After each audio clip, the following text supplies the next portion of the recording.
Si vous avez regardé les épisodes précédents consacrés à cette japonaise, vous savez à quel point tout s'est merveilleusement bien passé depuis mon achat. Après sa tentative de meurtre, par caisse de rotules de suspension, la mise à l'épreuve de ma patience avec une distribution calamiteuse, les périodes au démarrage impossible par noyage des bougies, elle a décidé que finalement elle était bien chez moi. J'ai eu l'outrecuidance de mettre la voiture en vente avant de repasser un contrôle technique. Quelle belle erreur j'ai commise. Si vous suivez un peu le fil de la page Facebook, vous savez déjà qu'elle a magnifiquement échoué. Quand je dis magnifiquement, le mot est inadapté, disons plutôt échoué avec panache. La limite au contrôle pollution est fixée à 0,3% de CO pour la mesure en accéléré. Elle nous a gratifié d'un timide 12,5%.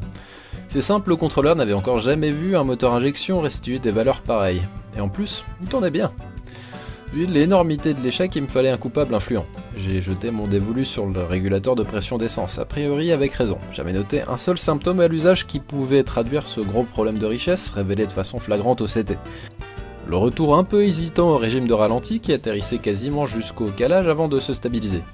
Une fois le fameux régulateur de carburant remplacé, plus de problème à ce niveau.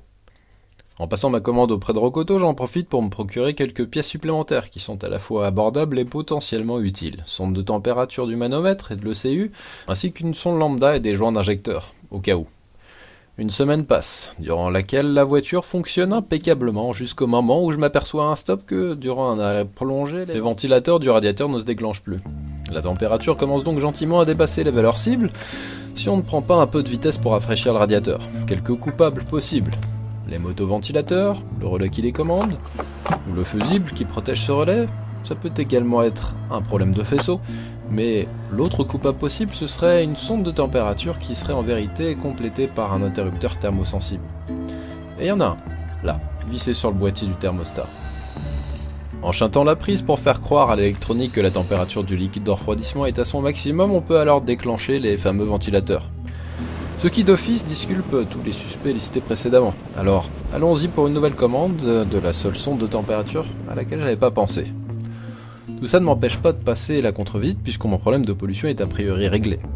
Avant de passer la fameuse contre-visite, je demande un contrôle pollution, seul, histoire de ne pas griller définitivement la carte bonus. Ah oui, une seule chance pour une contre-visite. Faut pas la gâcher. Alors dès le début du passage, je m'aperçois que les valeurs sont nettement plus encourageantes. Et du coup, le contrôleur se dit que, après avoir chauffé un peu, elle passera sans aucun problème. Donc on lance la procédure de contre-visite cette fois-ci, et après 4 malheureux passages, après avoir bien insisté, ça va toujours pas.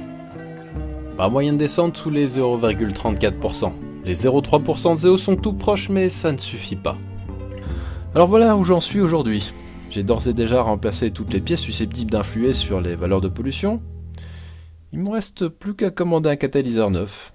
J'en profiterai pour remplacer la descente de collecteur dont la qualité de fabrication tient du désastre organisé.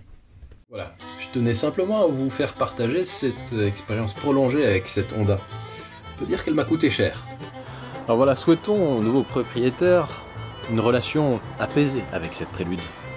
Qui ne soit pas dégoûté comme moi de la marque du fait de la disponibilité des pièces, des références abracadabrantes, de leur prix également, souvent totalement démentiel. Donc je vous dis à très bientôt, mais pas avec celle-ci par contre. Ciao. Ça au moins c'est réussi. Ça peut pas tomber en panne, enfin je crois pas.